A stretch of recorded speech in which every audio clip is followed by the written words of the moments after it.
Promouvoir, valoriser les talents congolais, tel est l'objectif de cette émission. Mesdames et messieurs, bonsoir, moi c'est Martine Ilunga. Comme toujours, on a réussi pour vous un très jeune talentueux. Il s'agit de qui? De Moussa Style. C'est un styliste congolais qui évolue précisément à la mode congolaise. Il s'agit de qui? Regardons.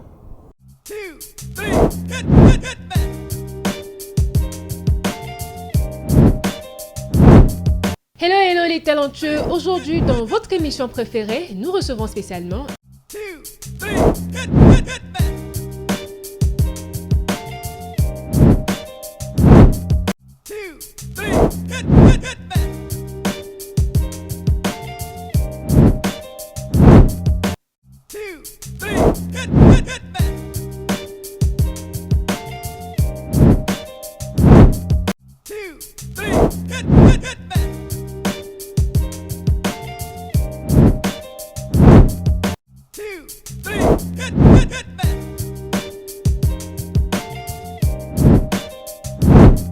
Des retours, comme je vous avais dit, comme je vous avais promis, on a réussi pour vous Moussa Style qui est déjà sur ce beau plateau à qui j'ai dit bonjour. Bonjour mon frère. Comment vous allez Moussa? Oui, ça va très bien.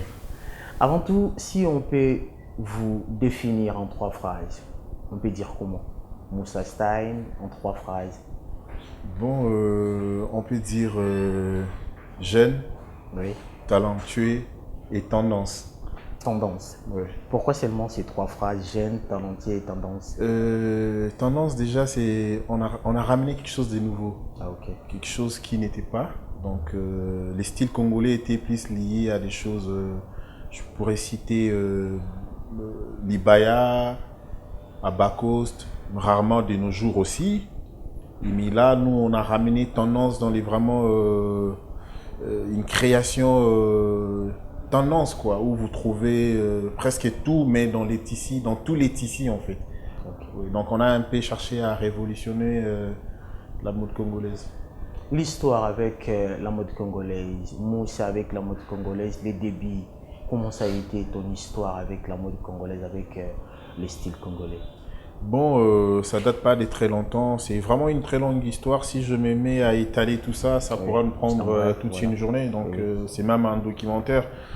Ça nous prendra peut-être une journée ou des mois et des mois, mais bref, en synthèse, Moussa, c'était d'abord un habilleur, quoi. Je disais à la base. Après, il y a bientôt 4-5 bientôt, où on s'est lancé dans la mode. On s'est lancé dans la mode, on a lancé quelques accessoires. On a vraiment commencé dans les bijoux. Après, on a avancé, on s'est lancé dans les vêtements prêts à porter. Et voilà, donc c'est ça une petite histoire de Moussa. Bref, quoi. Une petite histoire de vous. Moi, j'aimerais savoir aussi avec nos téléspectateurs, pourquoi seulement être styliste congolais et surtout pourquoi seulement avoir plus de l'amour à la mode congolaise? Bon, écoute, moi à la base, j'aime la mode. J'étais quelqu'un qui aimait bien s'habiller et après, quand je regardais la plupart des événements ici, je critique pas les aînés, quoi, mais je trouvais qu'il y avait quelque chose qu'il fallait bouger en fait. Il y avait déjà quelque chose, mais il fallait rajouter. Parce que on n'a pas inventé la roue. La roue existait déjà. Il fallait ramener un style où les gens pouvaient s'adapter. Ici, les gens n'aimaient pas aller chez un couturier parce que ça mettait l'éternité. Les gens n'aimaient pas les vêtements en panne parce que les boutons lâchaient et parce que les cols se soulevaient quand il y avait du vent. Et tout ça, il y avait beaucoup de soucis en fait. Les gens n'aimaient pas. À un certain moment, je sais pas, il y a peut-être 7 ou 8 ans, les gens n'aimaient pas les vêtements en panne. Et nous, on s'était dit, c'était quoi les soucis? Je regardais parce que je travaille avec la plupart des grands stylistes et les grands couturiers du pays. Même les professeurs, les madames, les Elisabeth, je travaille avec beaucoup. Après, chaque fois que j'allais chez les couturiers ou chez un styliste, il y avait un problème d'un habit qui n'était pas fini. Après, je me suis dit, ah, on peut pas mal créer les prêts-à-porter. Et je me suis lancé, je suis plus focus dans les prêts-à-porter. Dans les prêts-à-porter, vous n'avez pas un problème avec un couturier. Oui. Qu'il y ait eu l'électricité ou pas, vous allez vous appeler Moussa. D'ailleurs, on vient même vous livrer chez vous. Vous n'avez aucun souci. Et c'est pas les clients qui se déplacent en fait. C'est moi qui se déplace. Donc, je viens vers les clients. j'ai les détails avec les clients. Si les clients disent, bon, l'habit, je trouve que c'est bon, peut-être il faut faire une petite retouche, on a la facilité de faire une petite retouche et les clients portent sans pour autant avoir les soucis. Raison pour laquelle on s'est donné à la mode. On s'est donné à la mode aussi parce qu'on aimait, c'est quelque chose qu'on aimait bien à la base, on habillait les gens et on s'est dit, si on devenait styliste, ça pourrait aussi être mieux. Et voilà, si je peux répondre, si je peux me faire comprendre, c'est ça, bref. Aujourd'hui, vous êtes un styliste congolais reconnu, vous avez pu travailler avec des grands, vous avez pu habiller aussi des grands artistes congolais dans le monde. Quelle a été d'abord, dans un premier lieu, votre motivation? Parce qu'aujourd'hui, tu t'es dit, donc voilà, je dois être un styliste, mais la motivation? Bon, habiller d'abord, c'est un circuit très très compliqué déjà, habiller les stars, parce que, excuse-moi de dire ça, parce que ça, je l'ai dit souvent, même quand je suis avec les gens, les artistes congolais ne comprennent pas jusque-là, on est en retard. Okay. Et il y a des fois, quand tu regardes la plupart de nos grands stars, ils pensent qu'ils sont déjà arrivés, quoi. Mais quand vous regardez, je ne sais pas pour faire la publicité, quand vous regardez Davido, quand il voyage avec toute son équipe. Ses stylistes, ses caméramens, ses maquilleuses, ses photographes. Donc, il a toute une équipe. Il y a même un chef cuisinier qui s'occupe de sa nourriture. Et chez nous, quand vous allez vers un artiste, pour lui faire des propositions, il y a des fois, ça passe pas. Parce que les Congolais sont toujours liés à porter ce qui est l'Occident. Et ils ne pensent pas que nous, on peut leur donner ce qu'ils veulent. C'était pas facile, même pour rencontrer Fally. Je me rappelle, moi j'ai dormi dans une boîte de nuit pour que je rencontre Fally. Donc c'était pas facile. Et pour lui rencontrer, pour parler avec lui, c'était vraiment pas facile. Bon, il n'est pas accessible déjà, je dirais ça, parce qu'il fallait qu'on se rencontre pour une proposition, qu'il soit habillé peut-être par mes créations. Oui. Le seul endroit où je devais rencontrer Fally, c'était dans une boîte de nuit. Donc je pense qu'on allait, même si on se parlait, je pense qu'on ne s'est pas bien compris même avec lui par rapport à ce que je voulais et ce que je veux jusqu'aujourd'hui. Donc voilà, mais il y a quand même après notre travail, comme on dit, le travail c'est comme les faits. Vous pouvez pas le garder sous les lits quoi. Après ça va tout brûler. On fait du bon boulot, on a pas mal de clients qui nous portent, qui nous postent, et le fait que les clients nous portent, nous postent, on fait pas mal de défilés et les gens voient ce qu'on ramène. Et ce qu'on ramène, les gens voient, ah c'est pas mal. Et raison pour laquelle même il y a d'autres stars, quand ils ont besoin de nous, on va pas vers eux. On nous appelle, non, voilà, il y a un tel, est-ce que vous pouvez proposer quelque chose?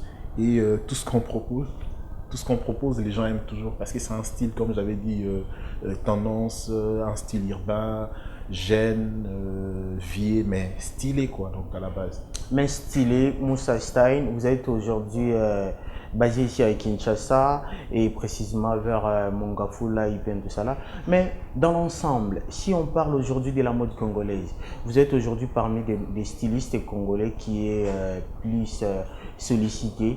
Est-ce que la mode congolaise aujourd'hui représente une partie de la culture congolaise en soi? Vous êtes là. Non, mais écoute, la mode, ça fait partie de l'identité d'un peuple. Ok. Et si vous regardez, bon, je vais parler, bon, les gens vont dire pourquoi ils parlent de l'Égypte antique, parce que c'est les commencements en fait. On ne va pas l'oublier, le monde a commencé à l'Égypte. Et quand vous regardez déjà dans les années lointains, vous regardez l'accoutrement des rois, des princes, des reines. C'était l'identité. Quand vous regardez, comment on sait que celui-là c'est un militaire, comment on sait que celui-là c'est un roi, c'est par rapport à leur style vestimentaire. Les styles, c'est vraiment l'identité d'un peuple. Comme on peut voir nos chefs coutumiers, nos chefs traditionnels, leur façon de s'habiller, quand vous regardez, vous savez que celui-là c'est un chef coutumier. Et l'habit fait l'identité d'un peuple. On peut reconnaître un peuple par ses habits. C'est comme on dit, l'habit ne fait pas les moines, mais on connaît les moines par son habit. Comment on sait que celui-là, c'est un moine? C'est par rapport à son style vestimentaire. Aujourd'hui, moi, je dirais, les vêtements a une place très importante pour notre identité. Très, très importante. Pour votre identité, pour l'identité congolaise, aujourd'hui, on vous traite d'être trop des copiés. Trop des copieuses, en fait. La mode congolaise, elle est tellement copieuse, elle copie trop la culture européenne. par rapport à votre faisabilité, par rapport à vos créations? Est-ce que c'est vrai ou soit il y a peut-être des modifications dedans? Non, mais écoute, comme j'avais déjà dit dès le départ, la roue existe. On ne va pas inventer la roue. On ne copie pas la mode étrangère ou européenne. J'ai bien dit, le monde a commencé en Égypte. C'est là où tout a commencé. La mathématique a commencé en Égypte. La géographie, les vêtements, tout a commencé ici en Afrique. On n'a rien copié. En fait, et ils nous ont, je dirais que c'est sans l'Occident qui nous ont copié, parce qu'ils ont pris même, voire même nos motifs. Quand vous regardez, je ne citerai pas les noms des marques pour ne pas faire la publicité. Quand vous regardez la plupart des grandes marques occidentales, vous allez voir que leurs imprimés, derrière c'est l'imprimé congolais, leurs imprimés, comment, la géométrie, tout ça là, quand vous regardez tous ces détails sur les vêtements, vous allez voir que c'est l'Égypte antique. Tout a commencé ici. On ne copie pas. Sauf que la roue se développe. Et on ne va pas rester là où on va avancer. Avancer, c'est quoi? Donc, ce sont des styles, des tendances. Comme je dis, un styliste, ça peut créer un modèle. Et vous pouvez aussi prendre ces modèles, vous les modifiez, mais vous ne faites pas ce que l'autre a fait. Je ne sais pas si je me fais comprendre. Donc, on ne copie rien pour moi. Moi, je dis que tout a commencé ici, sauf qu'on essaye quand même d'adapter aussi certains styles par rapport à nos tissus et par rapport à nos peuples. Mais Moussa, l'identité de la mode congolaise, on ne retrouve pas l'identité. Il y a pas mal de gens, il y a pas mal de critiques, il y a pas mal de critiques par rapport autour de vos créations. Vous, les stylistes congolais, on vous traite d'être toujours familiarisé ou soit lié à la mode européenne. On vous traite aujourd'hui de copier surtout la mode européenne. Qu'est-ce que vous pouvez aujourd'hui dire à nos téléspectateurs, surtout aux profanes qui vous regardent? Est-ce qu'aujourd'hui l'identité de la mode congolaise, est-ce qu'on peut qualifier la mode congolaise à une identité claire et précise? Bon, je dirais nous sommes en train de travailler. Comme j'avais dit dès le départ, on travaille, tout a commencé ici, je ne pourrais pas revenir 1000 fois, mais on est en train de travailler pour avoir notre propre identité. Par là, je vais dire quoi? Pour les Congolais qui vont me suivre, là, nous sommes en train d'élaborer un modèle, peut-être pour les mariages coutumiers, civils. On va créer des costumes pirement avec les tissus congolais local que beaucoup de gens ignorent, par exemple les Kuba, les rafias, les choix. Il y en a tellement nombreux et aujourd'hui nous sommes en train de travailler pour créer l'identité congolaise et je pense qu'avec le temps les Congolais pour leur mariage, là je rassure beaucoup de personnes déjà qui me suivent, que pour leur mariage traditionnel comme on dit chez nous, ils auront des tenues spécialement congolais. Mais comme je vous avais dit, nous sommes dans les mondes évoluent. Donc on adapte. Quand vous regardez, les mondes devient bipolaire. Donc on ne peut pas s'en passer des modèles occidentaux, on ne peut pas s'en passer des modèles africains. Et c'est ce métissage-là, c'est même ce qui fait la beauté. Donc voilà, donc il n'y a pas à copier, mais on essaye de faire la métissage. Et je pense que c'est ça qui fait la beauté même de ce qu'on fait comme travail. Comme travail aujourd'hui, ça vous arrive aussi, vous êtes styliste, que les clients en question vous exigent d'être habillé comme les Nigérians. Par rapport à ça, est-ce que vous essayez quand même de leur expliquer ou soit de leur donner les avantages de s'habiller en mode congolaise? Bon, écoute, j'ai beaucoup de respect pour les téléspectateurs qui me suivent à ce moment. Il y a ce que j'ai remarqué pendant que j'évolue dans ces secteurs, les Congolais manquent l'identité. Oui. Et quand tu proposes à un Congolais ce qui est Congolais, il va préférer ce qui est de l'autre rive ou de l'autre sens que ce que toi tu le proposes. Il y a pas mal de mes clients aujourd'hui et j'essaye de leur faire comprendre que voilà, notre identité pour les coutumiers, c'est les Kuba. Raison pour laquelle moi, je vous conseille, au lieu de faire les tennis de nos frères africains ne font pas nos tennis. Donc portons nos tennis africains avec nos motifs traditionnels. Au fur et à mesure que nous sommes en train de parler à notre clientèle, à notre peuple, parce que moi je suis vraiment quelqu'un de la fond de la culture, Okay. et je pense que les gens vont comprendre. Et beaucoup de gens commencent à comprendre. Là, je suis déjà en train de préparer des tennis pour une mariage coutumier traditionnel. Et il y aura que des tennis. La femme sera habillée en kuba et l'homme sera habillé aussi en kuba. Le problème qui est là, c'est quoi? Un souci aussi, les opérateurs économiques ne veulent pas investir. L'État congolais non plus, parce qu'on doit investir sur les textiles. Quand nous allons arriver à produire nos propres textiles aujourd'hui, il y a des gens qui vont mettre les moyens. On va commencer à faire les imprimer avec nos motifs Kuba. Les Kuba, c'est pas un motif que tout le monde, nos rafias, tout le monde ne peut pas utiliser ça. C'est très compliqué. C'est très difficile. Aussi, voilà. C'est vraiment difficile à manipuler pour réaliser un vêtement. Donc voilà, c'est ça, on est amputé de beaucoup de problèmes concernant les textiles, mais on essaye quand même de faire avec les moyens de bord.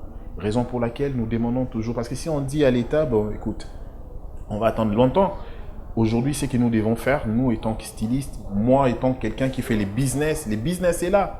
Lançons les textiles et puis après on va faire les imprimés et ça va faire en sorte que nous puissions avoir nos propres imprimés et les gens peuvent porter ça comme en tissu, comme vous avez porté votre belle chemise et comme moi j'ai porté ma chemise qui est réalisée chez moi et les pantalons avec les tissus qui nous viennent d'ailleurs. Donc nous sommes capables, nous avons toutes les compétences nécessaires.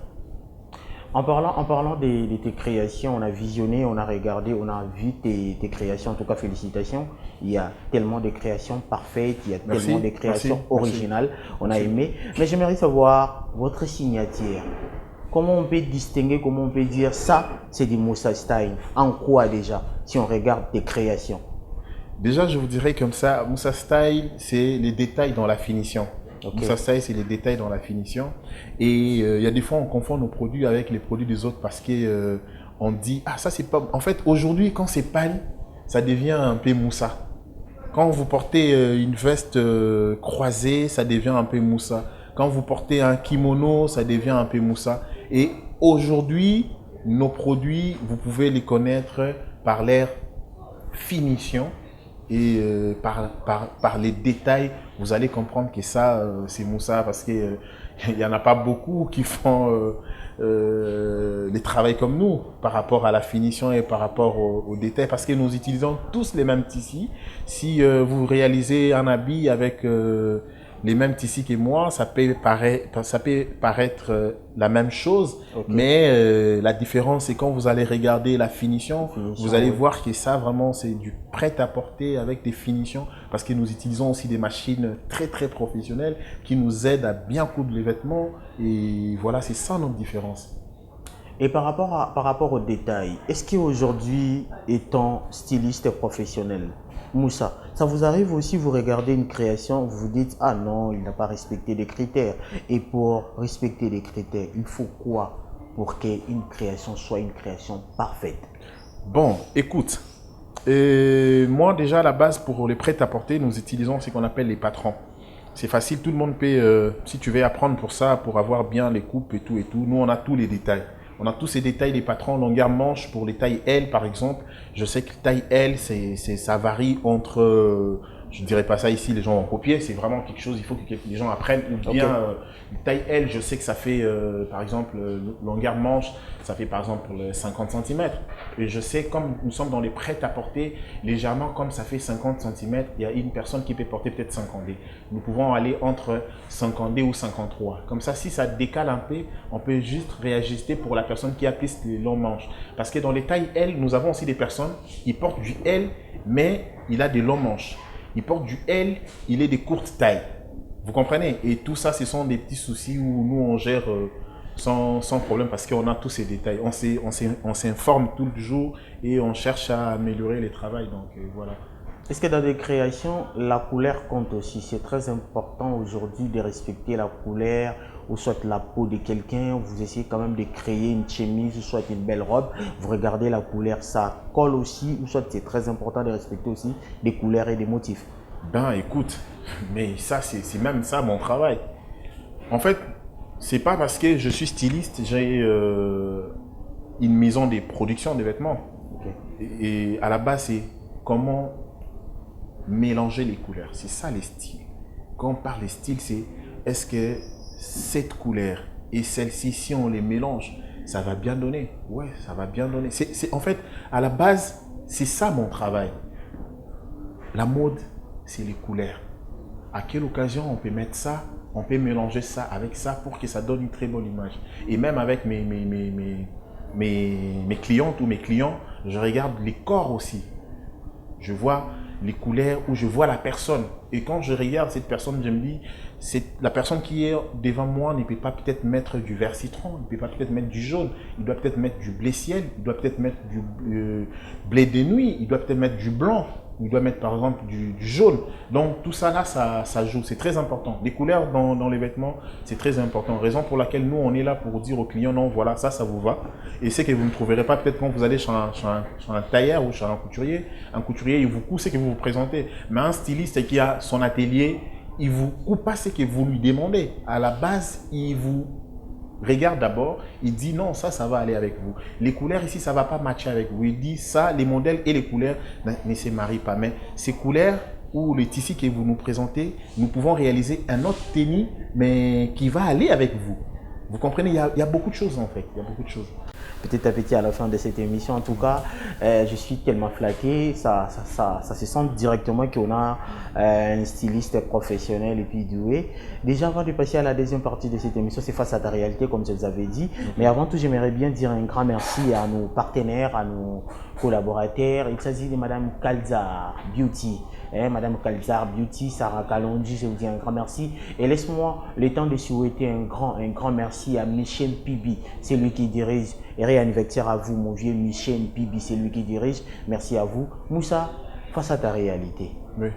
Là-bas, ce que tu as dit, solo na lingala, tu es trop en français. Il y a Okay. tellement de gens qui ont dit ah, Joe Bobé Tara français, vous êtes tellement beau, tu l'as rappelé Moussa, tu l'as rappelé Moussa na lingala. Ça me ferait énormément plaisir. Prêt? Prêt. Face à ta réalité.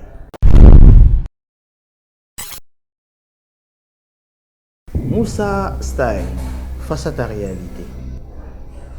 Vrai ou faux, aujourd'hui, ta carrière a été plus influencée chez un monsieur qui est votre mentor et qui est votre papa?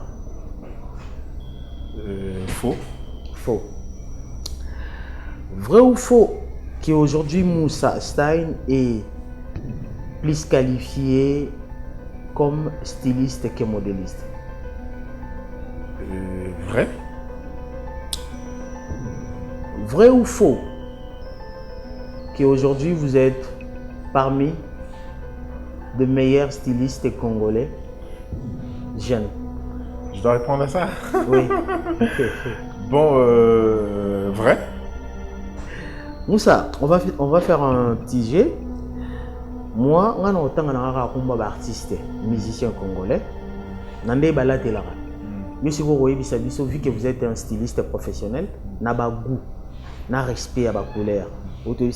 C'est tellement important que vous avez la couleur pour classer la couleur à couleur. Je suis un artiste. Si c'est vrai, tu dis vrai. Le vrai en question est que l'artiste en question respecte aussi timing, modèle, goût. Il y a la télé. Si vous pouvez conseiller, ça, vous pouvez conseiller. Ok. Problème est là. Ok.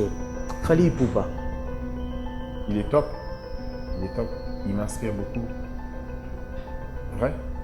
Mais il y a des gens qui critiquent qu'il y a là trop le vêtement plus femme, tout ça là. Il y a des trucs qui ne respectent pas vraiment la mode, voilà.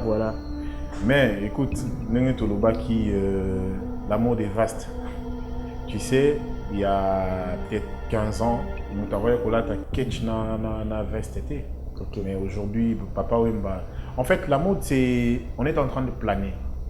Moi, je dirais que la manière dont porte Fally, moi j'aime, ça m'inspire beaucoup. Et c'est vraiment dans les. Fally, il est dans les tops, dans les styles en fait. C'est quand on brise cette ligne qui nous a été obligé qu'on pouvait que mettre des chaussures avec des vestes. Quand on brise certaines pyjamas qu'on pouvait mettre dans la chambre, on peut sortir avec au salon, on peut aller même jusqu'au petit coin. On brise les normes. En fait, Fally, il a brisé certaines normes comme Papa Wemba l'a déjà fait bien avant, quoi. Donc, Fally, il s'habille pas mal. C'est un gars que j'aime bien. Ses présentations, il est top. Koffi Olomide. Ouais, mais les vieux Koffi, donc j'ai beaucoup de respect pour notre papa. On a bien papa, donc on a bien tout vieux, donc on a bien papa Koffi. Les styles, il y a Koffi Olomide, moi ça m'émerveille quoi. Et des fois quand je lui vois avec ses chaussures, je dis waouh, c'est ça les styles. Il faut vraiment il faut que tu regardes des fois, 3 fois pour que tu puisses avoir des réponses. Il y a des fois tu n'auras pas de réponse. En tout cas, Koffi Olomide, coup de chapeau et la nouvelle coiffure, ça fait le buzz quoi. Ferré Gola. Bon, Ferré, et ça je dirais comme ça, il a des styles qui ne lui va pas. Okay. Bon, à la base, si tu regardes par exemple Fally, je sais que Fally c'est un grand musicien. Il a par exemple les gens qui s'occupent de ce qu'il porte. Et il y a des fois, avant de mettre quelque chose, il essaye. Lui-même, déjà, il est dans les styles. Il regarde, il dit non, ça marche. Il y a aussi son équipe qui dit ça marche, ça passe. C'est comme ça. Ferré, oui, il y a peut-être des choses qui ne lui vont pas. Peut-être son entourage ne se rend pas compte. Mais moi, étant que styliste, je vois qu'il y a des choses, ça peut-être, je dis, ça ne tient pas, mais il se débrouille pas mal. Hein. Jean Goubal Kalala. Mon vieux Jean Goubal Kalala. Respect à lui. Jean Goubal, ce que tu as lié déjà, hein? Au monde qui a vraiment Congo. Donc ce Otali ça déjà Congo, ce Otali ça déjà au monde qui est na kati ya bilamba zolata. Donc il a son style à lui. Il a son style à lui. Et pour finir, Yekima de Bellard. Bon, je vois quand même pas mal. J'aime bien pas mal. Il y a peut-être des points il faut ajuster quoi. Si aujourd'hui on t'est nommé ministre de la Culture, aujourd'hui Moussa Stein est nommé ministre de la Culture, que serait votre rapport dans la mode congolaise? En fait, je dirais comme ça, face à la caméra, je ne pourrais jamais devenir ministre de la Culture et Art, même si on me présentait. Je me sens mieux être un styliste. Je me sens mieux être dans la mode, développer la mode qu'être ministre de la Culture et Art, par exemple. Et je salue en passant Madame Katerina, une dame très très douée, une femme très intelligente qui fait en sorte que ces secteurs bougent, que ces secteurs, et qu'aujourd'hui qu'on parle de nous, et qu'aujourd'hui on quitte Kinshasa, la RDC pour aller présenter les Congos à l'étranger avec les frais du ministère, ce qui hier était difficile. Hier, les gens pensaient que les ministères de la culture et des arts et des patrimoines, c'était un endroit des musiciens. Non, mais écoute, aujourd'hui, c'est un ministère. Il y a pas mal de soucis, comme on dit. Chaque chose, c'est pas aujourd'hui qu'on peut changer tant de choses, mais Madame Katerina, coup de chapeau à vous, vous faites un grand boulot et va de l'avant avec ce que vous êtes en train de faire pour la mode congolaise. Merci. Merci, c'est à moi de vous remercier.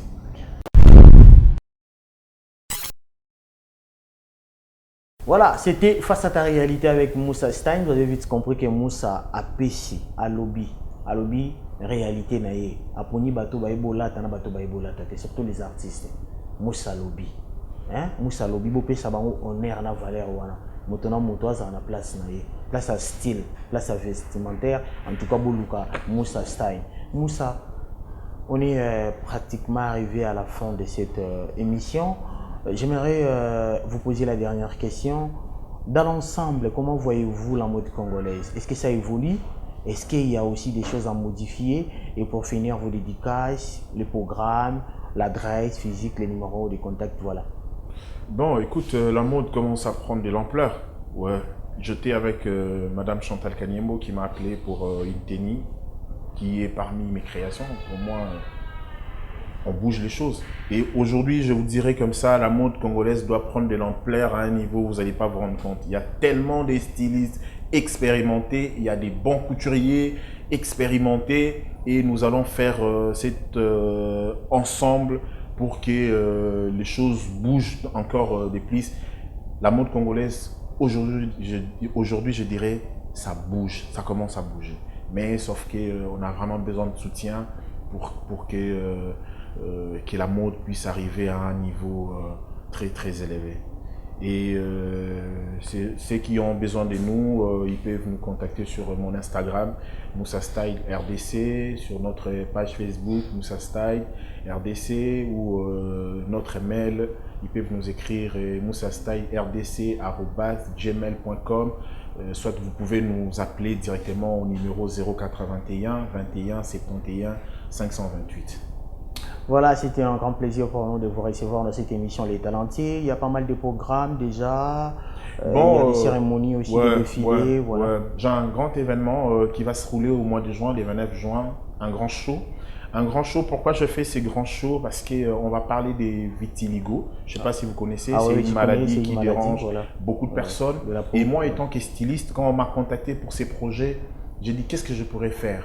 Un habit pour un vitiligo, et si c'est au visage, donc il doit se couvrir les visages? Non, je me suis dit non, je dois faire des vêtements comme d'habitude, comme je fais pour tout le monde, et ils vont porter, et puis on va lancer un message. Et quand ils vont défiler avec, la mode, je l'avais dit hier, devient un outil de communication. Quand les gens vont voir les vitiligés porter les vêtements Moussa, défiler avec, et puis on va le partager et on va sensibiliser les vitiligos, raison pour laquelle je lance un appel. C'est lui qui est atteinte de cette maladie, n'hésitez pas, atteint ou atteinte de cette maladie, n'hésitez pas à nous contacter. On va vous mettre dans un groupe de vitiligés où on est en train de travailler pour faire connaître cette maladie qui dérange beaucoup de personnes, cette maladie où les gens pensent que c'est peut-être démoniaque, les gens pensent que c'est peut-être Moutoumon Kassimba Kikisi ou quoi que ce soit, alors qu'ils ont maladie comme la maladie Nyonso, raison pour laquelle je lance un appel à tous ceux qui est vitiligé